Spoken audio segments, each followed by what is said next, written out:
for cafecito, time for cafecito, time for cafecito break. Join us, take a sip.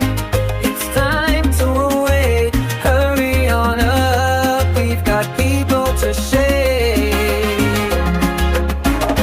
Time for cafecito, time for cafecito, time for cafecito break. Hello, everyone. It's time for Cafecito Break. Welcome. Today, we are going to talk about Knicks championship takeaways. Sunscreen beware. Mayor Mamdani's big miss. Well, he's been having lots of those lately, and more with Kozi, Mark, and yours truly, Ra. And here we go. Here are our adorable little faces. How are you, everyone? I'm Rosangel, one of the Pérez sisters. I'll pass it on to Kozi. What's going on, everybody? We're here after the whole Knicks victory, and New York is alive. It's energetic. It's going absolutely crazy. We'll be talking about that. I want to say happy birthday to our good friend Mark. Happy birthday. How old are you, Mark? You don't have to tell us, but hey, happy birthday, and talk to us. Old as can be. I'd like to think of something funny, but I wasn't prepared to make fun of how old I am. So I'll just talk about how the Knicks are winning as is a pretty good birthday gift. First championship in 53 years. I'm wearing the Ewing jersey, which is, I haven't bought a Brunson or any current jerseys. The last one I bought was Amari Stoudemire, so I still have my old school Ewing jersey. Ewing is getting a ring because he is part of the organization, so I'm happy about that. It's not, it's kind of a shady way to win a ring, but it's Ewing, so I don't care. I'm just glad he has one. But yeah, there's a lot to talk about with the Knicks. Wemby's a bitch, and that's it. That's a lifelong Knicks fan. Watched them since the 90s when Jordan ruined Ewing's chances of winning. I think if Jordan never existed, Ewing would have a couple of championships, but basketball would not be the same without Jordan. So give and take type of situation with that. Thank you for the birthday wishes from Robert, who's writing in, and thank you, Kozi and Cafecito, of course, for the social media, and everyone on Facebook and Instagram and calls and text messages wishing me a happy birthday. I greatly appreciate it. Thank you, everyone. Yeah, thank you. Well, happy is birthday, Mark. It's been quite a journey, since from the New York perspective. And, I am not at all here a basketball fan, but I have to say, as a fellow New Yorker, how can you not get absorbed in the energy of the tremendousness of the Knicks and their wins? And yeah, I did tune in to some of the games to listen and to the play-by-plays, and it was thrilling to hear New York with an excitement that felt bigger than any New Year's that I can recall. How about you, Kozi? Yeah, listen, I stopped watching basketball. I was a huge fan. I used to play ball. I used to play pretty good. People don't know about that, but I was a good ball player, and I used to love watching. Up until 1999, I stopped watching. I was like, screw this. I don't want to see, because the Knicks were so terrible at that time. I'm like, I'm not watching this anymore, and I just gave up. I don't want to watch sports anymore anyway. So it was really something special, because people who were alive in the 90s and were watching that team, right? It was such a special team. It was like pretty much Patrick Ewing was the superstar, and then the others were not really superstars, but they played so well because of this New York grit that they would call, right? It was like this, they knew how to play with each other, and it was because they played with heart, So they weren't really superstars, but they got the job done because they played, with the spirit that they had, and people felt that, right? So that was special. And the fact that they didn't win crushed us, crushed our whole generation, right? Mark, like when we were younger, that crushed us. I remember where I was, how I felt, and now coming back and seeing this win was like, for a lot of New Yorkers, as cheesy as it sounds, I feel it. It's like this healing thing that happens. Like, wow, we finally got the championship. It felt healing, absolutely, and I think the whole city felt it. And there's a lot to talk about. I mean, besides the partying and like overall, I think the majority of New Yorkers celebrated in a very positive way. Of course, there's a small percentage that caused problems, burning things, fights, breaking things. But overall, I think it united New Yorkers. I just want to say that because there's a lot of people talking crap anytime you post, you're going to see these stupid voices always talking crap. What unity? People were burning shit. No, they weren't. Listen, it was a small percentage that were burning shit, okay? And it just happens to be because they're so bold in those actions, and it's such a crazy thing that the videos capture. Holy, I have no words. You keep, yeah. Sorry, I was not trying to do that. I was just trying to like cue it. I'll finish my thought, but because I think this is important, right? So the fact that these people are getting attention, and I'm not saying it's not happening, it's definitely happening, and there's quite a few of them, but the vast majority of New Yorkers celebrated in a positive way, in a very productive way. So I want to put that out there. That's all. So It was a mostly peaceful party. mostly. I agree. Yeah, apologies for that interruption. I was just queuing on the highlight. I thought you were doing the hook, like get off the stage. Bendito. The wrap it up box, Kozi. That was it. Bendito. No. The wrap it up would be this. That guy, yep. This These are the one. new rules. The rules. The we new never- rules. Those are the rules we never went. Listen, let We- them know. Whenever We're gonna become. We're learning from the socialist communists in New York City, and we're gonna start equity for everyone. Nah, bro. I'm just being No, nasty. no, Now no, that makes no, what I that just chicken. said Listen, cancel no, clear because it makes absolutely no sense. No. Bring that chicken back, and we're gonna tell them what we always wanted to do, but we just felt bad doing it. But bring it back. I'm gonna explain it.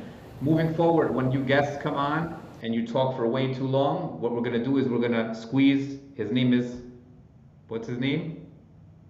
You know what I have discovered Chico in Tete? what I How's the yeah, his name? name is Chico Tete. What I have Hey. discovered about Chico Tete's presence whenever, like for example, we've been called upon to what's the appropriate word when you're the moderator of a debate? All he has to do is just come up and look. That's it. Yeah, He doesn't even have to make a little sound. But he could make the sound, and He how could make fitting. the sound. He's a chicken, and they call roosters. They call him a cock, so he's acting like a cock. He's gonna interrupt the freaking conversation. Anyway, I'm sorry that he's moving not forward. wearing a New York Knicks like Mark he should is. be. Mark Well, showed you- up you should appropriately to change this. that. It's the rubber wrapper with the wrap it up box. All right. Let's get to the topic. shall we? Let's go. Let's guys. For those of you who are tuning in, yeah, we had a little hiatus. Today is a light show. I would call this show like when you watch X-Files and you have that one show that's kind of like a little bit on the lighter side, almost like a little gaff. Today is that. We're just gonna hang out with you for about 40-ish more minutes because we got shit to do. Let's go. so let's not waste the people's times. Yeah. I wanted to let's share this moment together. I know we shared it separately separately from each other and separately from anybody who's tuning in, but let's review this one more time. Holy, I have no words.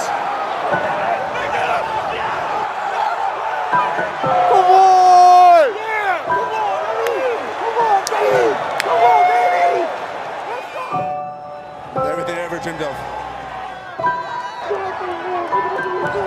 I don't know what I'm feeling. I'm just like, I'm in awe. I don't know. Congratulations, you're the 2026 NBA champion. The dream season is complete. Every one of these guys has dreamt of this moment. 8 years, baby. It's all worth it. This year. New York, we coming home with saying, Knicks fans, this is not a dream. Your long, long wait has ended. Go ahead and cry. After 53 years, the Knicks are finally NBA champions once again. Boy, when it finally happens, the pure joy makes it all worthwhile. It's everything we dreamed of. That's why I came to New York.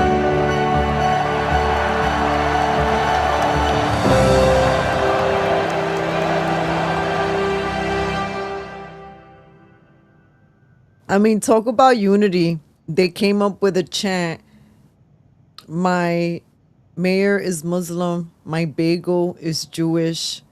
I forgot what the next line is. My and it said, Christian is Dior. yeah, That's so and corny. Knicks is 5. Yeah. Mark. Yeah, well, on the positive side, I mean, the first moment, like how the announcer said in that video, this is not a dream. Like, it's happening. Like, we're not getting screwed over. There's no ref situation happening. The curse is over. Brunson didn't get injured.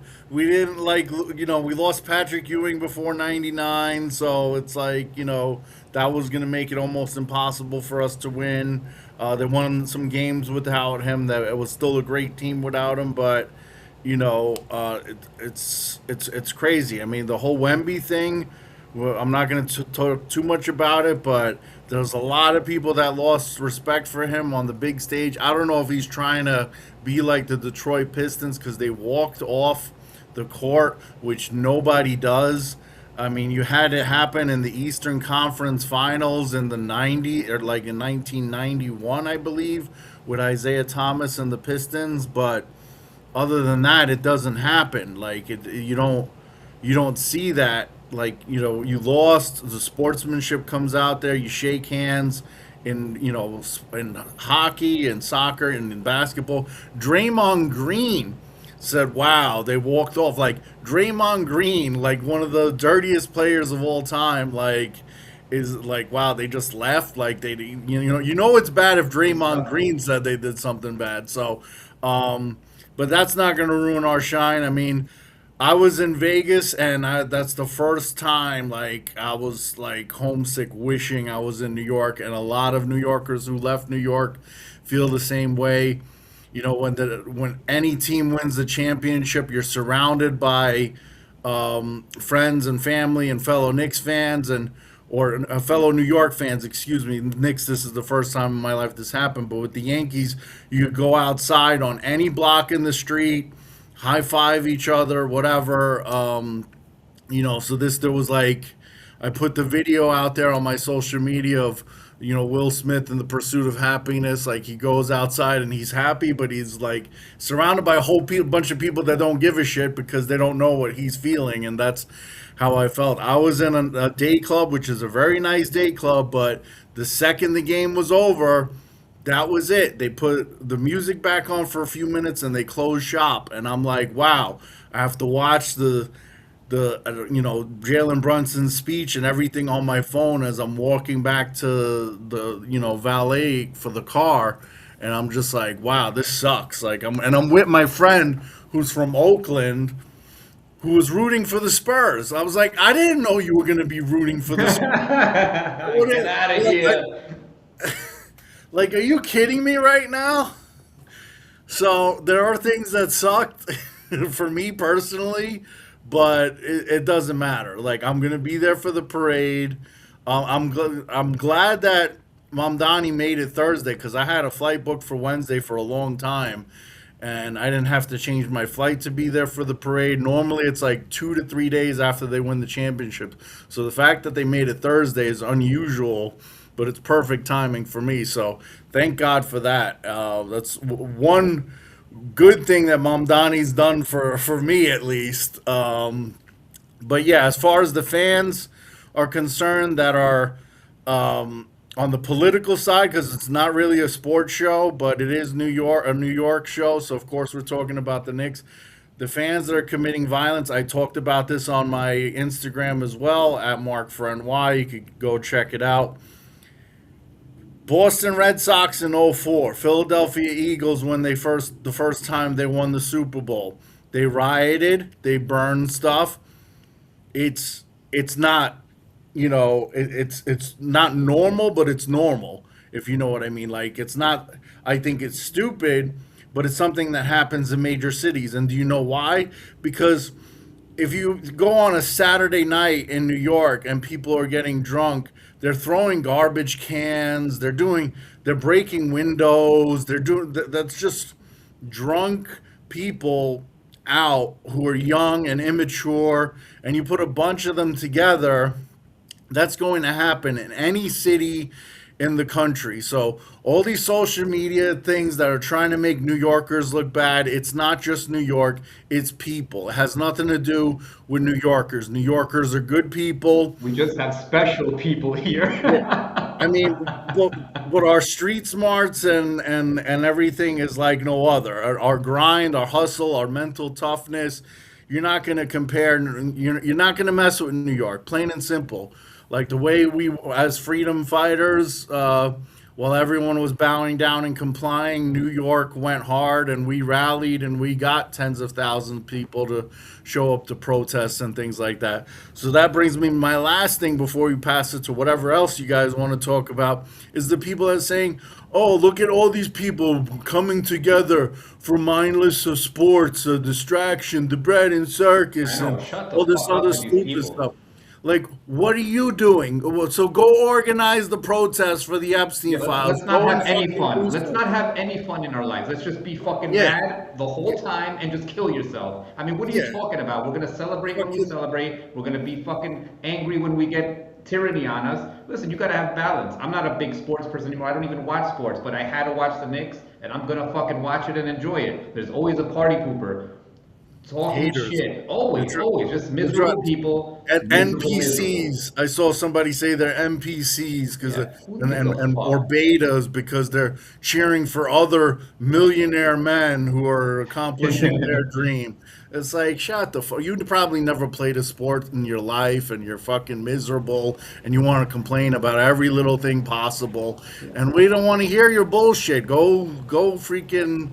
And while some of it is true, right? 4chan or some shit and complain to the other fucking nerds that, want to be miserable with their life. We don't want to see stupid shit on social media. And listen, some of it is true, and I agree. Like, listen, the Romans had the Colosseum, right? Like, it's entertainment for the people. You got to entertain the people or they lose their minds, right? So this is what it is. So you just take it as it is. You enjoy it if you enjoy it. If you don't like it, go watch some other bullshit on TV. But here's the thing. Take a hike. You stream something on Netflix or Disney Plus, you're actually spending more time and more of a distraction than somebody who's watching sports, because somebody who's watching sports, like, you have people who go outside and you have this energetic feeling of unity when they win and you're celebrating. You don't have that when you're sitting at home alone eating a fucking pint of ice cream, watching some chick flick on Netflix or something. Like, you're not, and the sports motivates people to go out and play basketball and be, athletic and have that teamwork and have those friendships that when you play on a sports team in high school or grade school, building that bond. Netflix by yourself, or even with a friend or whatever, that's not putting you in, giving you a connection with the outside world like sports is. When the game is over, the game is over. Netflix, you can sit there and don't even waste your breath, man. Listen. The moral of the story is people are assholes. That's what I fucking boil it down to. Anything I comment, there's always gonna be something. I could say the sun is like, it's a warm day today. No, it's not. It's not actually warm. There's always some dickhead doing that. It's hot, cold, lukewarm day today.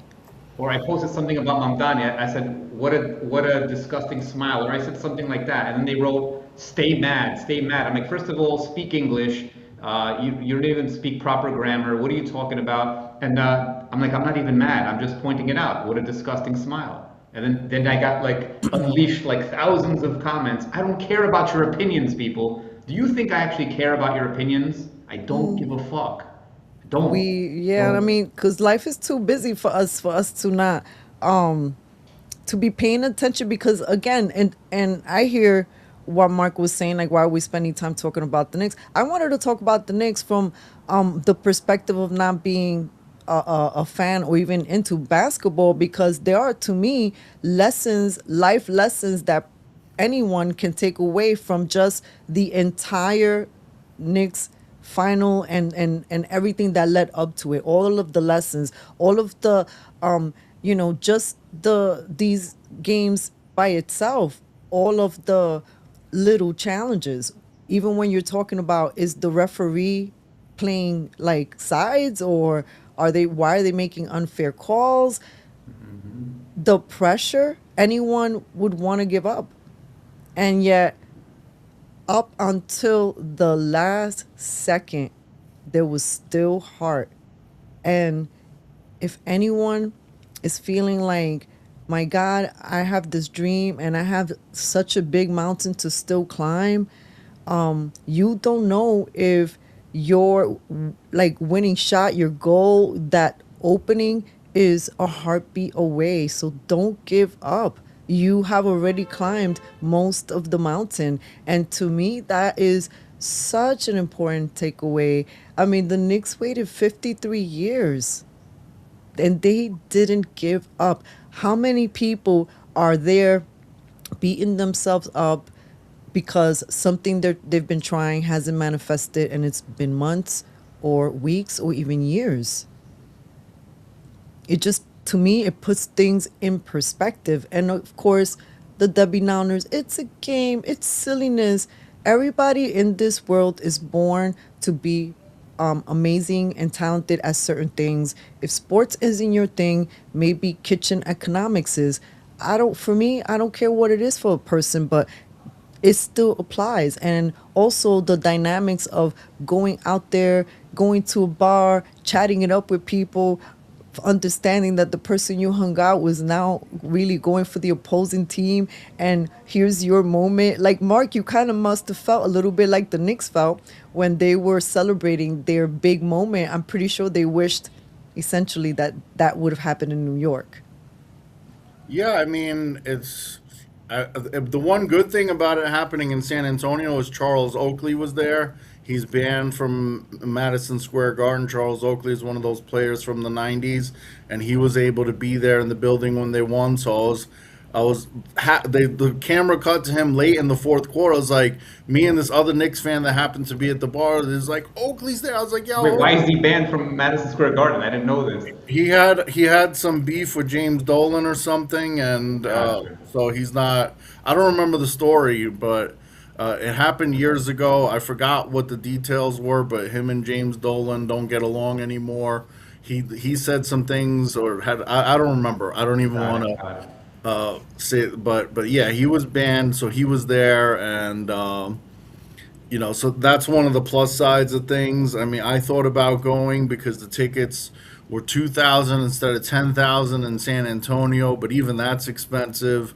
And but yeah, I mean, it would have been pretty crazy if it happened in Madison Square Garden, and it would have been a good moment. But I'm glad it ended when it did, because we don't want, if they lost Game 5, who knows if they're going to win Game 6. You can't lose hoping to win at home, because this is something that it could, next thing you know, it's Game 7 and back in San Antonio. Like, I'm just glad it was done and we won, and I could relax on that sense. I'm a Vegas Golden Knights fan because I moved to Nevada 3 years ago, and they won the cup when I first won. So it's almost like 94, except in reverse. My Knicks lost, but my hockey team won in 94 with the Rangers, and now my hockey team lost. But I'm still a Rangers fan. That's still number one.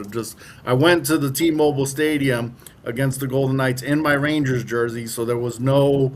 One time a year, the Rangers come to Vegas and play here. There's no rivalry or anything, but yeah. So Knicks won. I'm happy. We could talk about the sun shining and how I was going to transition from Kozi's sun shining thing to sunscreen. I guess we could do that. But well, before we go on, I want to kind of piggyback off something you mentioned before about his attitude, and we're talking about Wemby. And I wonder if it's reflective of the generation, right? He's, what is he, 22 years old? Yeah. He's 22, so he's 22. I wonder if that, it's just that when you look at the younger generation, if they don't agree with you, it's like, hyper polarized, right? It's like if I don't agree with you, f you. You know, you're my enemy. And is that what's happening? Do you see that in other young team players, in other teams? Because I haven't been following No, this it's not. I mean, it's very weird what Wemby's doing. I don't know if he's trying to get this bad boy image, like I said with the Detroit Well, Pistons. he's not a bad boy. His legs are like twigs. I know, but You gotta drink some milk, boy. but he's doing this, the dirty elbows, and he should have had like 7 flagrant fouls in the playoffs, and a lot of them weren't called because they didn't want him to be suspended. He should have gotten a flagrant in Game 5, which would have made him suspended for Game 6. And Well, I like what Jose Alvarado did to him. He called yeah, him. he, Like, he they did a interviewed UFC him. takedown on him. with They the leg interviewed grab. him, and he said, "Well, if he plays dirty tomorrow, he's gonna get. He has it coming," or he said something like that. And then the very He next said day, it's the last time or well, something. I don't know if you guys caught this, but the very next day when he was like struggling with him, he was like pushing back, push back. Then he turns around and he hits him right in the balls. He just like a pow, and he throws him onto the floor. That was Brooklyn epic. tough. And by the way, he's from Williamsburg, Southside Williamsburg, which is pretty amazing. You know, speaking of Jose Alvarado, he made it to the Puerto Rican Day Parade, and I believed he went to the The very next national one. day. Yeah, the very next day, I went to the Knickerbocker parade. I mean, how fitting is that that he showed up for the Knickerbocker Avenue, and it was a surprise to me because I did not expect to see any of the Knicks representing, but it made such poetic sense. I wanted to share that moment with you guys, followed by the next person that we see walking behind them, the mayor.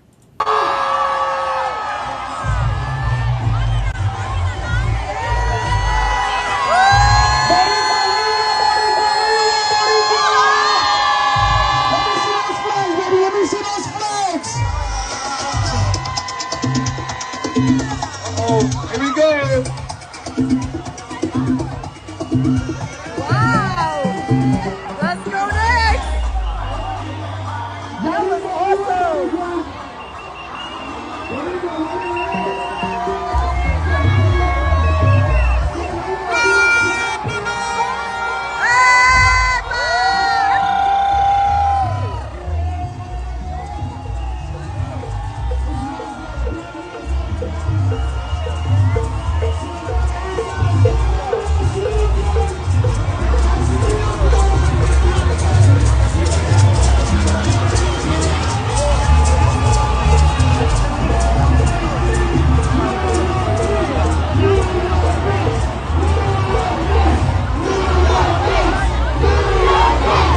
New York Knicks!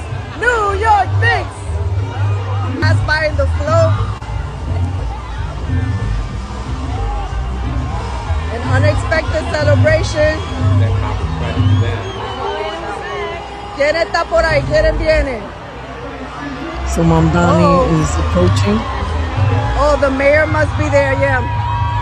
The mayor is here.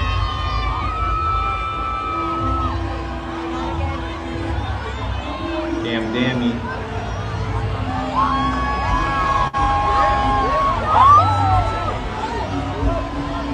I mean, some people were very Apparently, Mayor emotionally Mamdani happy. is here.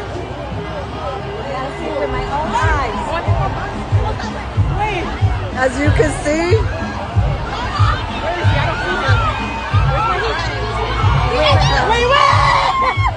oh yeah, that's definitely his team.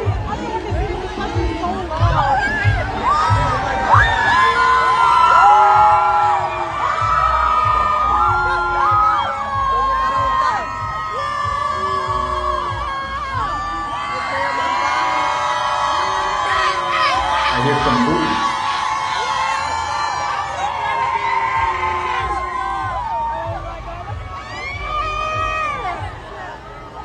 Damn, I wish I was there. I would have booed the shit out of him. Mayor Mamdani was greeted with cheers and boos. Go New York.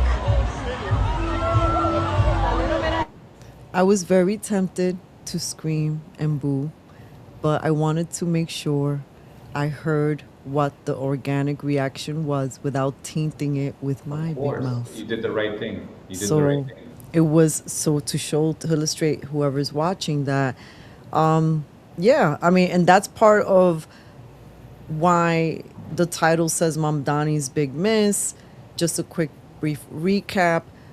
Originally, there was a Puerto Rican heritage reception scheduled at Gracie Mansion. It's something that has taken place decades there, and it signifies the opening event for all of the remaining or celebrations that follow for Puerto Rican heritage in the week.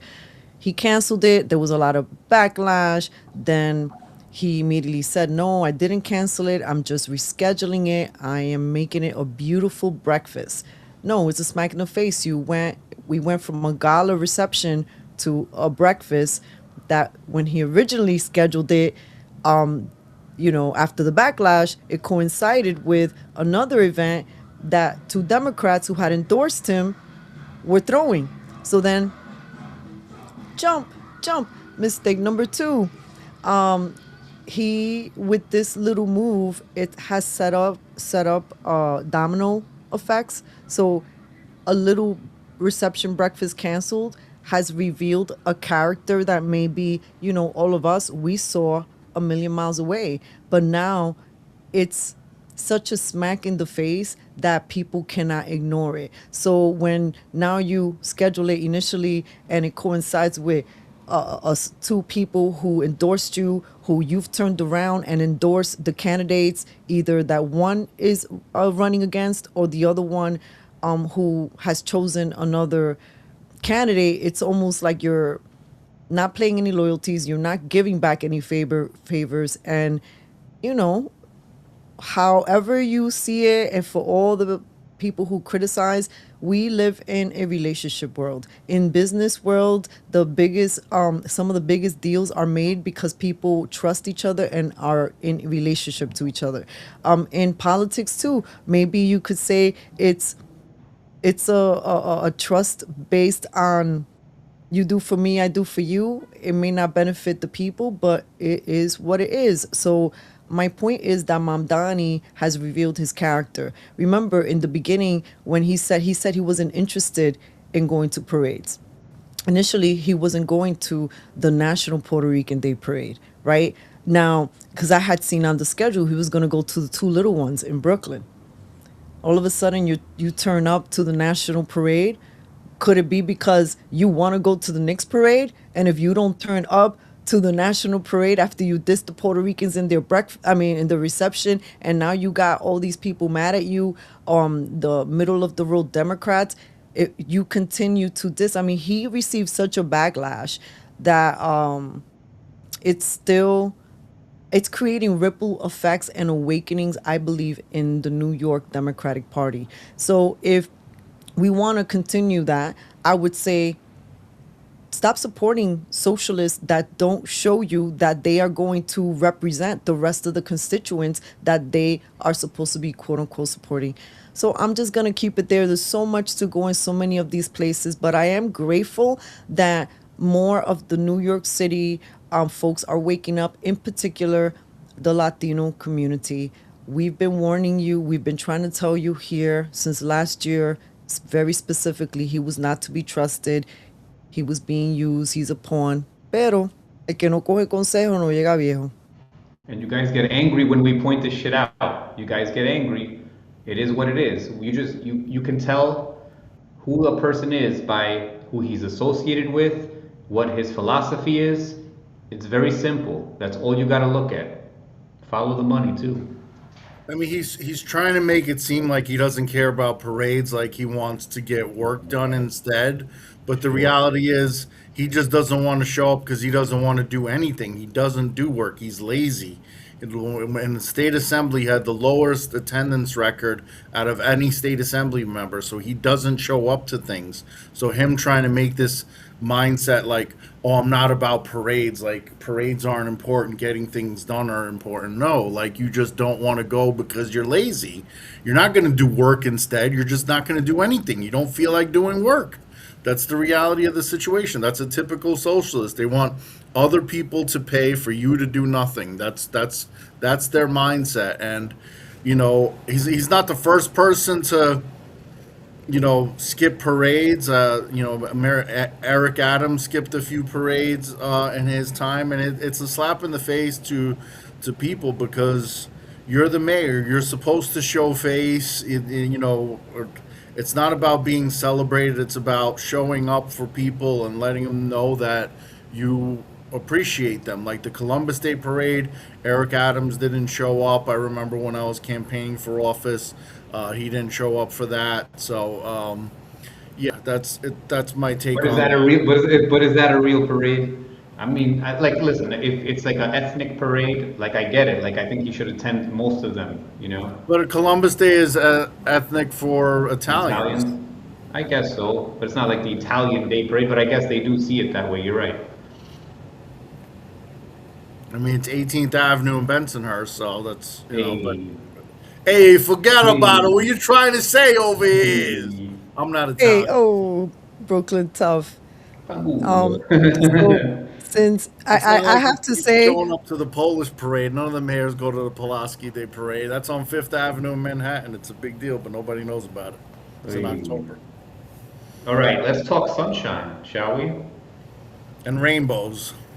I've been talking about this Well, no topic for a really rainbows. long It's time. June. I've been Forget the talking, listen, rainbows. now that it's summertime, people want to get tans, they want to go out, and it's all good. I tell you guys, I haven't worn sunscreen in decades, right? So this is the thing with sunscreen. I always said this shit causes cancer. And why do I say that? I don't need a study to tell me. It's because the ingredients themselves are carcinogenic, right? Or suspected to be carcinogenic, and they are endocrine disruptors, right? They interact with your hormones to the point where they can make hormonal changes. Hormones are very powerful. They're chemical messages, and they tell cells what to do, okay? They command cells to do things, and they're very powerful, and you have to be very careful when you interact with hormones. So they cause stress, they can cause heart attacks, they can cause all sorts of stuff because it stresses the body when it mimics estrogen. And a lot of these hormonal disruptors, like plastics and different things like that, will literally they look like estrogen, so they hit the receptors, and your body thinks it's estrogen, behaves. Estrogen will raise your blood pressure, will make you clot, will cause all sorts of stuff. So anyway, let's get into this study. It was a very large study. And so just to be clear, the science geeks out there, it's an observational study. Doesn't mean it caused it, but it's an association, and it's a pretty good signal because they what's the term? They made sure that it wasn't like other factors causing it, right? So they made sure they accounted for like age and different things, right? How much time people spend in the sun and different genetic markers and stuff. So anyway, this new study found frequent sunscreen use was associated with higher rates of skin cancer. If sunscreen is supposed to prevent skin cancer, why did people using it most frequently experience higher rates of it in a study of nearly 470,000 participants? Okay, so for years the public has been told that sunscreen is one of the primary tools for preventing skin cancer, but a large study involving roughly 470,000 participants found that the individuals who use sunscreen more frequently had higher rates of several forms of skin cancer. The association remained even after researchers adjusted for major risk factors. And then I get into, you can go read it on my Substack, Kozi.substack. And I pretty much say I believe that it's the ingredients. I go into the oxybenzone, all this stuff. What I do, guys, is I make sure I cover my skin. If I'm going to spend a lot of time in the sun, if I'm at the beach, I'll let myself get some sun, but then I'll make sure to protect my skin. I'll put a towel over me. I'll put a hat. I'll stay under the umbrella because I love staying a long time in the beach. So I do that first. If it's really like if I go to like Dominican Republic or somewhere really hot, like St. Thomas, which I love going to, and it's intense heat, I may put a sunblock, which is very different from a sunscreen. So sunblocks are different because they form a physical barrier. So they use minerals to create a barrier like a shield. So it doesn't interact chemically. Sunscreens interact chemically, right? The sunblock, it's like titanium dioxide, zinc dioxide. These are minerals, and when you put it on the skin, it literally just reflects the sun. That's all it's doing. It's not interacting inside your cells, right?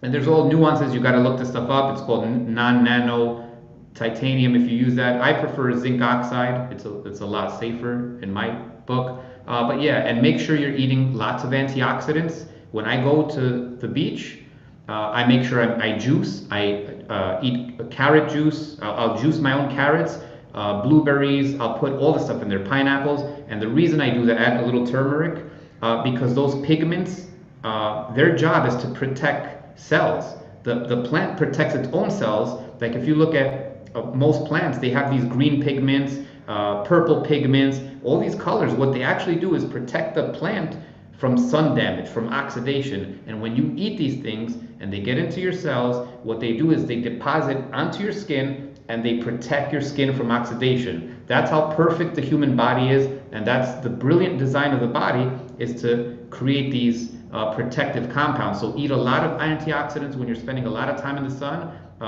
Load up on vitamin C, NAC, protects you from sun damage, things like that. And then when you sleep, that's when you heal, right? So when you get a lot of sun, make sure it's a balancing act, right? So you get intense sun, make sure you get intense darkness to combat that. So when you go to sleep, make sure TVs are off, make sure it's completely dark. And if you have trouble sleeping, I recommend taking some melatonin. Time-released melatonin will help you go to sleep. It's a powerful antioxidant, and it'll help you regenerate those cells. Great report, and thank you for defining that reason. I hadn't realized the difference between sunblock and sunscreen. I had put them all in one category, I guess. Yeah, and always read ingredients, right? So even some will say sunblock, make sure it doesn't have those nasty chemicals. If you go to my Substack, it tells you the chemicals. Always read, and if you don't know, there's no excuse for you these days. You don't have to be a scientist. Now you have AI, you have Google. You just type in every ingredient and say, what does this do? Where does this come from? Is this ingredient safe? Has it been known to be a carcinogen? There's no excuse for you to be ignorant, okay? So look up. If you can't pronounce it, you better look it up. If you can't eat it, don't put it on your skin. Yeah, the sunblock that Kozi's talking about, it's more expensive in some cases, the ones with zinc oxide and some of the other non-chemical barriers. But I've known about this sunscreen thing for a couple of years. My best friend since grade school died of skin cancer. Skin is the largest organ in your body, and when you spray all those chemicals on it, it's literally absorbing and going in your bloodstream. It is extremely unhealthy. People talk about the sunburns causing cancer. It's really the sunscreen, and we didn't have skin cancer as much before sunscreen was invented, so that's not a coincidence. So you're literally rubbing cancer onto your body when you do that, people, like rubbing cancer. And the last thing I wanted to say is seaweeds. Seaweeds, think about it. God put things where they're supposed to be. You're spending time at the beach, it's going to be hot and sunny.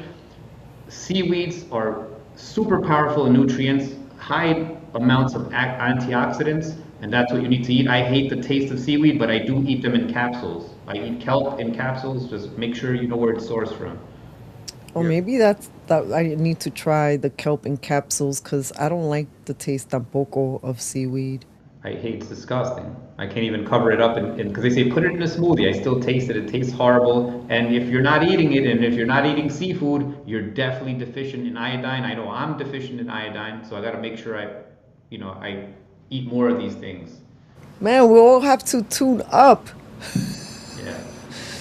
We and all have vitamin to. D, people. I eat a lot of protects garbage you food, from- sometimes, but I work out and I'm hungry all the time because I'm lifting heavy weights, but I make sure I get all those nutrients and supplements and things of that nature, iodine and all that stuff. So I'm glad I'm versed on that. That's why my fat ass is still alive and healthy with no blood pressure issues, no diabetes, none of that stuff, thank God. So I forgot to mention two Amen. important things that I want to make sure I say. Definitely don't burn. Okay, when your skin burns, it's a problem. So that's why I like to get sun exposure, like slowly. Like I work up to it.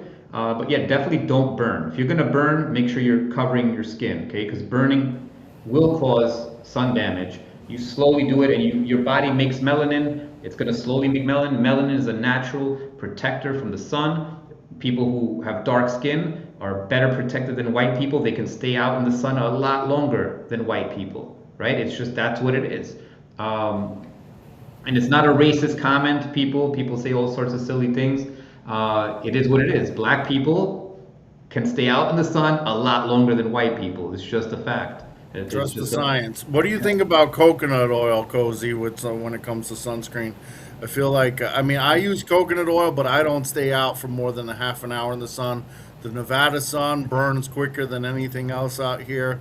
I chill at the pool for maybe a half an hour. I oil up with coconut oil because it's natural, but I don't see that. I mean, some people say that that's a sunscreen, but you stay out too long with coconut oil. It's going to burn you. What you're going to do is you're going to fry yourself like a French fry. I mean, it's oil. Basically. When oil heats up, it's going to burn you. There's people saying, I put coconut oil.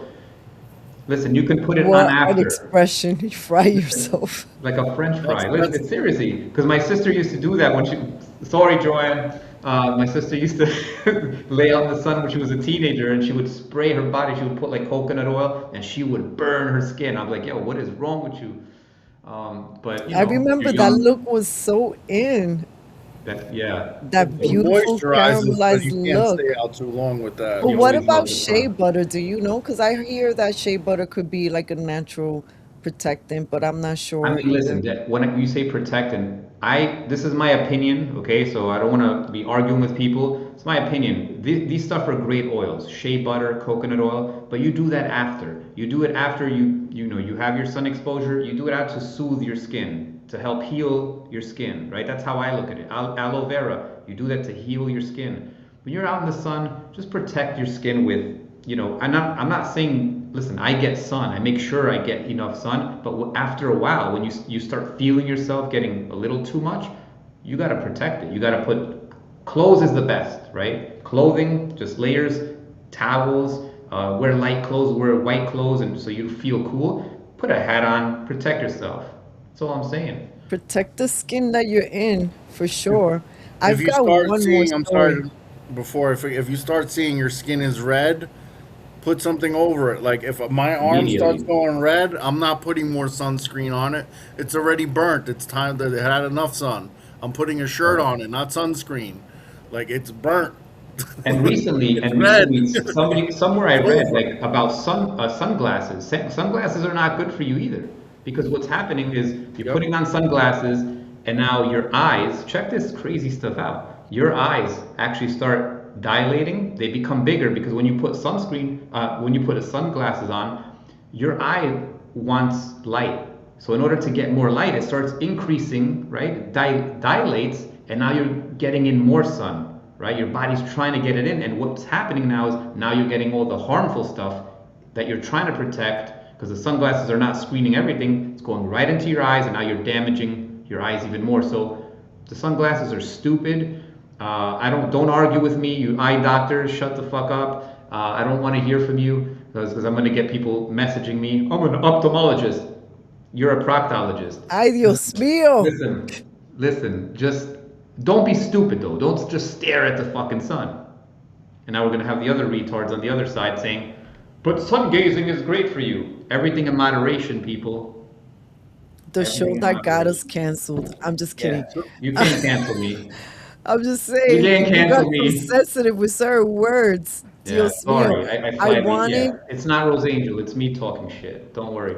And for those listening, this is, free speech is important to us. Man. So, please take it with a grain of salt. Everybody's a human being. And you know what we're not doing? We're not burning cars out in the street and saying Knicks are on fire. Like wait, I need a disclaimer. I need a disclaimer before we go. I'm not a medical doctor. Don't listen to fucking me, okay? Listen to your proctologist.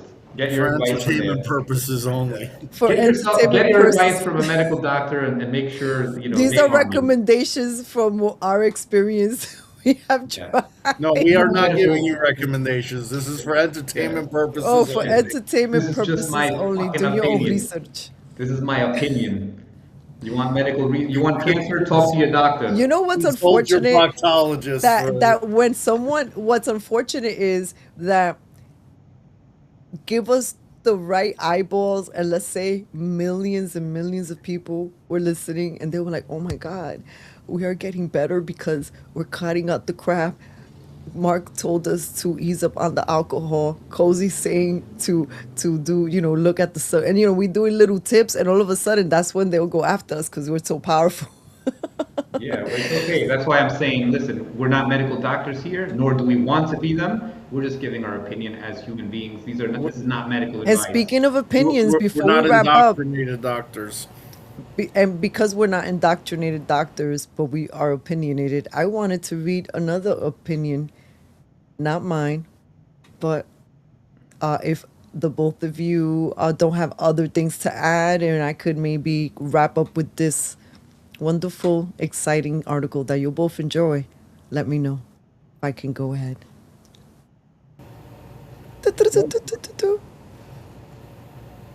Yeah? Yep. Okay. Okay. So this is an article. It's an editorial posted on the New York Post as of June 13th. I'm going to read it a little quickly because I think it's important. So I would like, before I start reading this, whoever listens, this is my question to you, homework. What are your thoughts about the words that I'm going to read? Remember, they're not mine. I'm reading an article. The DSA is exploding Mamdani's mayoralty for a stealth revolution. This is an editorial posted by the New York Post. For all of his smiling charms, Mayor Mamdani is the willing tool of a movement running a very old and ugly playbook. Radicals not only determined to take over the Democratic Party, but to wield slate power. In this case, the government of New York City as a democratic socialist tool. I feel like I can't read words today. Start with his Office of Community Engagement, which the city learned last week it's already costing taxpayers $53 million, which is 10 times what the advertised cost was. The OCE is a DSA agi prop shop, pure and simple. Devoted to campaigning for political issues the radicals deem important, such as producing an illusion of massive public support for the Rent Guidelines Board final rent freeze vote at the month's end. The fix is in at the RGB, as the mayor has named most of his members, including the supposed landlord representatives. Yet the OCE is recruiting an audience to stage on a play of the people demanding justice and getting it, thanks to the Democratic Socialist mayor. And the public at large is paying. Let me repeat this. And the public at large is paying for the DSA show. Mind you, the DSA is not limiting itself to the Soviet playbook. It's training up its own paramilitary wing, the Red Rabbits, a street fighting force strongly reminiscent of the Brown Shirts. But most of its efforts in the city are Soviet style, as witness Mamdani's housing plan, which quite literally aims to expropriate the property of his class enemies, in this case, mom and pop property owners, and hand their buildings over to nonprofits run by the politically connected. The result, as City Councilwoman Vicky Palladino quite rightly points out, would be a real estate portfolio potentially worth billions concentrated in the hands of DSA allies, assets that will remain in the movement's hands even after it loses the next election. No matter that nonprofit-run housing has failed for decades to deliver for tenants, it's a success for nonprofits themselves and those who run them. Heck, the DSA under Mamdani is taking over daycare too. His push, as you know, so I'm not going to continue. I'm going to end it right there. Pretty much the last sentence says, traditional Democrats need to wake up and fight back just as ruthlessly before it's too late. What do you guys think?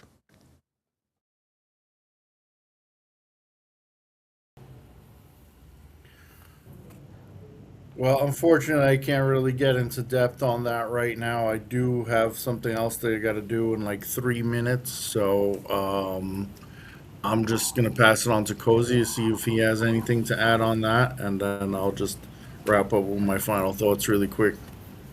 Well, you know, it's just unbelievable how people don't see right through this, right? The way he's calling out people, and he doesn't say it out, like, to be fair to people, the common man who doesn't pay attention to, behind the scenes like we do, right? And they don't see the associations of who he's dealing with, right? They see this guy giving us stuff, this guy caring for the working class and the poor, and he's going to help us because we're tenants and the landlords are, the landlords are being abusive to us, right? But things like when he's saying, if you're a bad tenant, if you're a bad landlord, we're gonna take your property away. We're gonna give it to a non-for-profit. That is theft, people. It's like if I bought something with my own money, I bought a property, right? It's my property. Now the government, you guys are applauding that government has the right to take away somebody's purchase.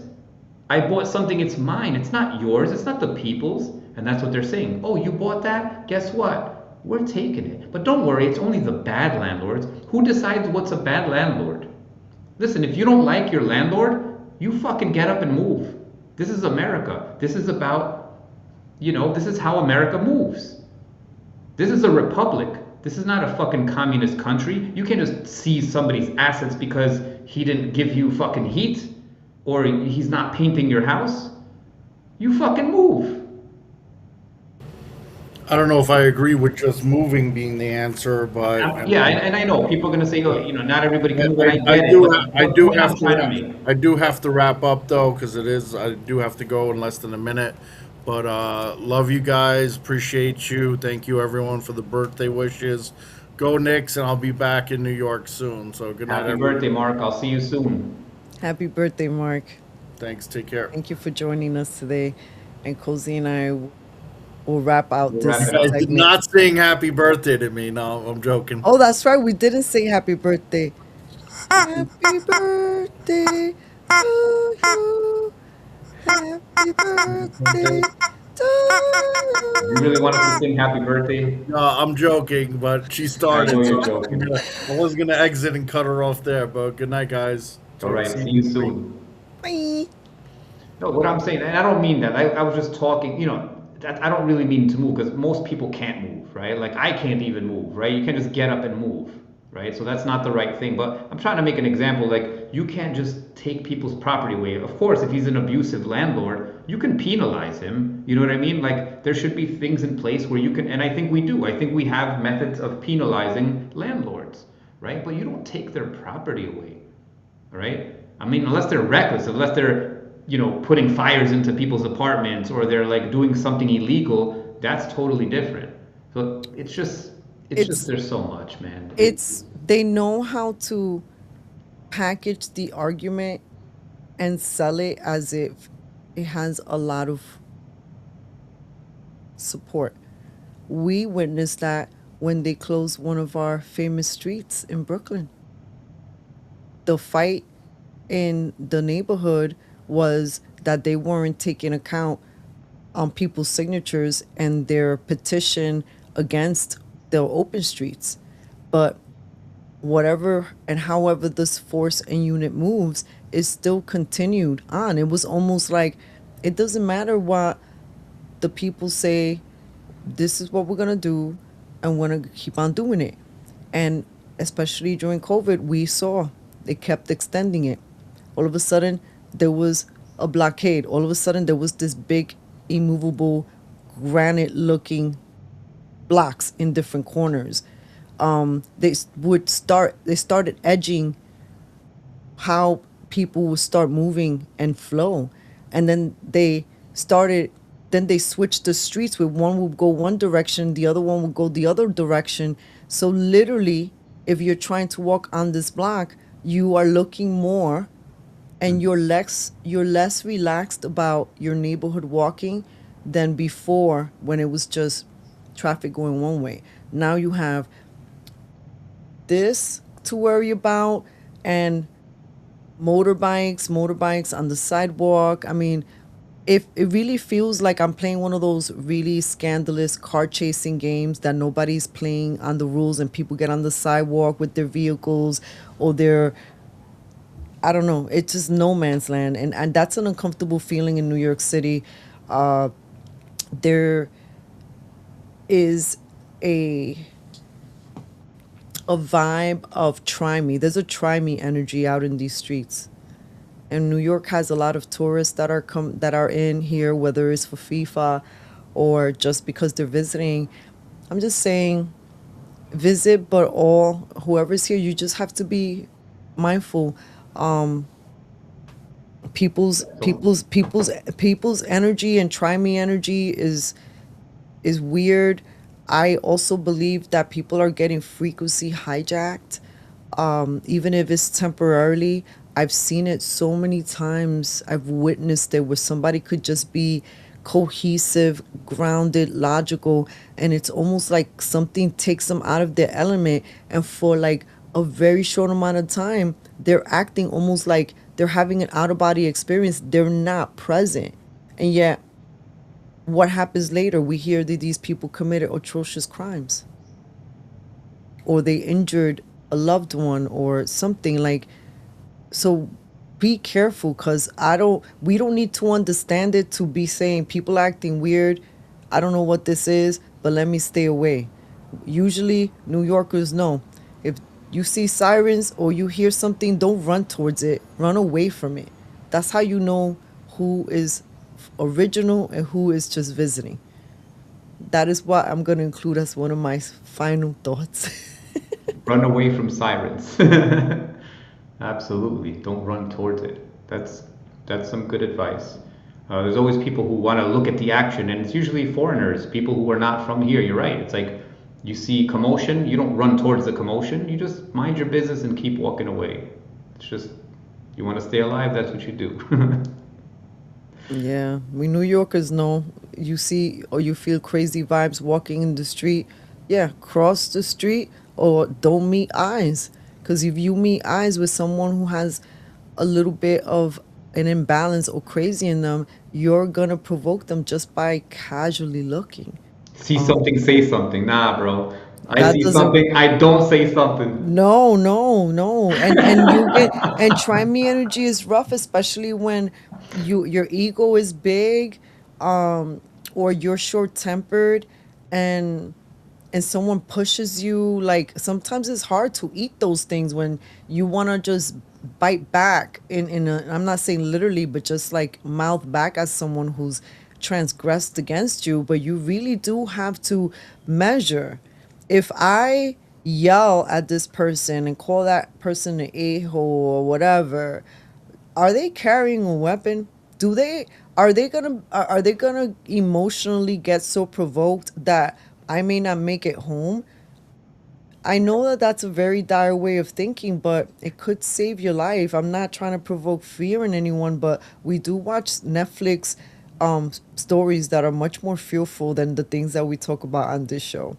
I'm just saying. No, it's true. Like, you don't know. Like, a lot of you guys, like, you want to, obviously it's an ego hit when somebody disrespects you on the train or something. Like, sometimes you just got to let things go, right? You can't always, just let your emotions react. You got to think, oh, this guy could have a knife. This guy could have a gun. This guy could be having a really terrible fucking life where it's nothing for him to just eliminate your life, right? And you are valuable, right? You have family, you have friends, you have people who love you, you have children.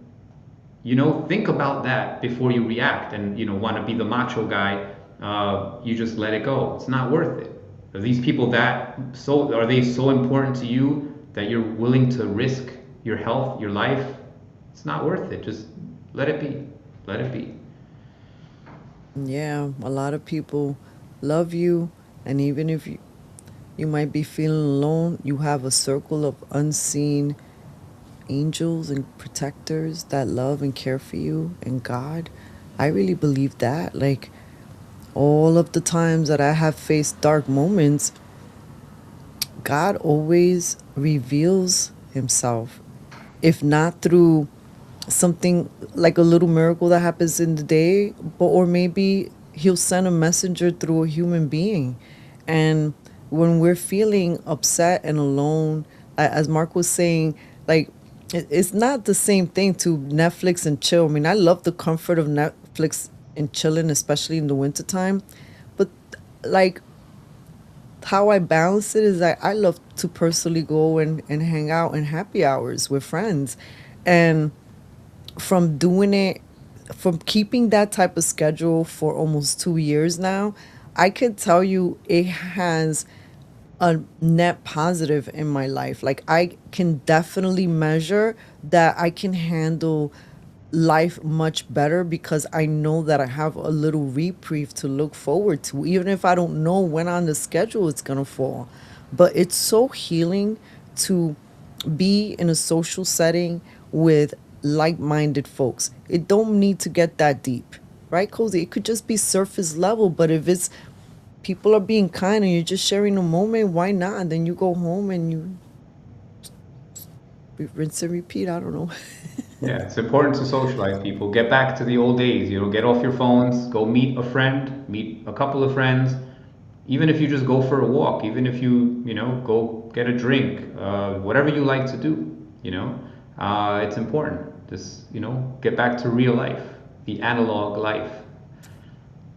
And in closing, I would like to share for those of subscribers that have been knowing about our painstaking fight on Instagram when we lost 10 channels. We did get the last one back, thank God, so we're at 10.0, but literally, Right, we congratulations, just, by the way. She just hit 10K, which right, yeah, we it might just not made it to sound it might 10K. not sound a lot to you guys, but it's important because their channel has been so shadow banned that it was very painful and it was moving slow, but the consistency is how she got there. Just be consistent, people. If you're out there and you're trying to make a difference, just be consistent and you're going to get there. And now it's going to explode faster and faster. Once you hit that 10 mark, Rose Angel, it's gonna fly by. You're gonna start growing faster and faster. And I hope so, because this is what I was going to say. Guys, I know people who have 1 million+ followers. I'm connected to them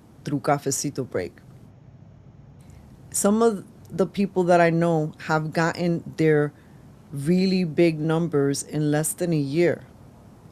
It took Cafecito Break 10 years to get to 10,000 subscribers on Instagram. And it's not because my content sucks, it's because of a whole lot of things. I would say maybe the first 5 years were entirely me not really paying attention. But at least the five past years, I've been on it, focused, and it's been one takedown after one takedown and starting from scratch, activating the algorithm, having people find you again in your next. It's been a lot of energy output that has been draining because having to redo work that you've already done over and over and over and over again. Cafecito Break is over 14 years, and whether or not you guys know, I do a little Cafecito Break every single day just to catch up. And so if the Knicks waited 53 years, what's 10 years for Cafecito Break to get to a stupid 10K? It means nothing to anybody, but it does to me only because of how hard it's been to make it to that number. That's really meaningless because our focus really, since we started, has been one person at a time. CB is really community board. Our focus has always been the community. Whether we have one person listening, if we've touched your life, if you feel a little less lonely, or just know, hey, I know I'm not crazy. I got those two crazy folks, or three, that I listen to every Monday. Life is less lonely. I'm happy that you're here with us. It makes it worth it, and all of you make it worth it. And thank you, because for all the times that I wanted to give up, it was those unexpected messengers that God sent our way, that is the reason that we've made it here this far. So this win is not only on my shoulders, it's a testimony to Cafecito Breaks audience, and I really love you guys so much. Thank you. And with that, I'm done for tonight. Kozi, any last words? No, just people go out, enjoy the summer, and have fun. Have fun. Bye. Bye, guys. Check out our replays on YouTube and on Rumble and on X and Cafecito Break. And remember, we post every day on Instagram. Thank you for hanging out with us. We'll see you next Monday.